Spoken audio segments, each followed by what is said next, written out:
गोजंगी का स्पर्धा संपन्न होत आहे। आजचा हा तिसरा दिवस सत्राचं नटराज पूजन करू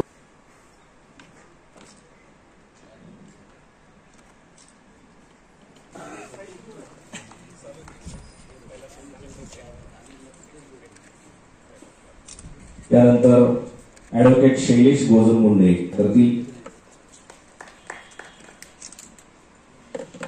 नटवर्य श्रीराम गोजमगुंडे एकांकिका स्पर्धा नाट्य परिषदेने भरवलेली ही स्पर्धा खरं तर आदरणीय तात्यांना ही श्रद्धांजली आहे, ज्यांनी मराठवाड्याचं नाटक संबंध महाराष्ट्रावर पोचवलं, ज्या लातूरची ओळखच मुळात श्रीराम गोजमगुंडेंमुळे महाराष्ट्राला झाली।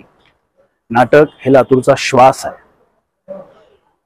तात्या गेल्यापासून त्यांच्या नावाने काही ना काही सुरू होणं अपेक्षित होतं। नाट्य संमेलनात आम्ही अनेक प्रोजेक्ट त्यांच्या नावाने केलं, मंच केला। महानगरपालिकेमध्ये स्वर्गीय श्रीराम गोजमगुंडेंच्या नावाने एक पुरस्कार सुरू केला आणि आता नाट्य परिषदेच्या वतीने ही स्पर्धा होती आहे।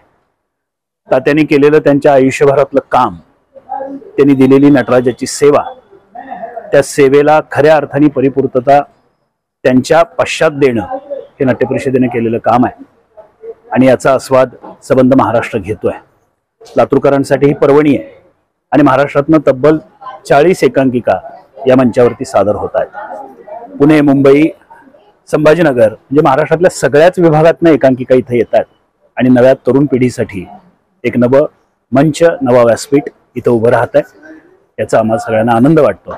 आपल्या या व्हिडिओच्या निमित्तानं मी सगळ्यांना आवाहन करीन की या एकांकिकांचा अधिकाधिक कलावंतांनी आणि रसिकांनी आस्वाद घ्यावा। अखिल भारतीय मराठी नाट्य परिषद लातूर जिल्हा शाखा आणि दयानंद महाविद्यालयाच्या नाट्यशास्त्र विभागाच्या वतीनं लातूरमध्ये रसिक प्रेक्षकांकरिता एक मेजवानीच त्यांनी घेऊन आलेली आहेत आणि नटवर्य श्रीराम गोजमगुंडे एकांकिका स्पर्धा याचं हे पहिलं वर्ष आयोजित करण्यात आलेलं आहे आणि पहिलं वर्ष असून सुद्धा राज्यभरातल्या अतिशय दर्जादार कलाकृती या ठिकाणी लातूरच्या रसिक प्रेक्षकांना पाहायला मिळत आहेत।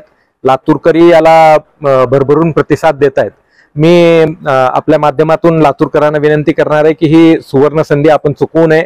अशा पद्धतीची नाटकं ही आपल्याला खूप कमी पाहायला मिळतात आणि अखिल भारतीय मराठी नाट्य परिषदेच्या लातूर जिल्हा शाखा, दयानंद विद्यालयाचे नाट्यशास्त्र विभाग आणि जी संयोजन समिती यामागे परिश्रम घेतेय त्यांच्याकडून माझी अशी अपेक्षा असेल की हे पहिलं वर्ष एवढं दैदिप्यमान असेल तर पुढच्या वर्षी सुद्धा यामध्ये सातत्य टिकून राहावं आणि लातूरकरांना कलेचा हा मेजवानी ही दरवर्षी पाहायला मिळावेत आणि या निमित्तानं भविष्यातले कलावंत निर्माण होण्याकरिता फार मोठी मदत होणार आहे आणि वेगवेगळ्या विषयांवरची नाटकं पाहायची संधी ही लातूरकरांना मिळालेली आहे।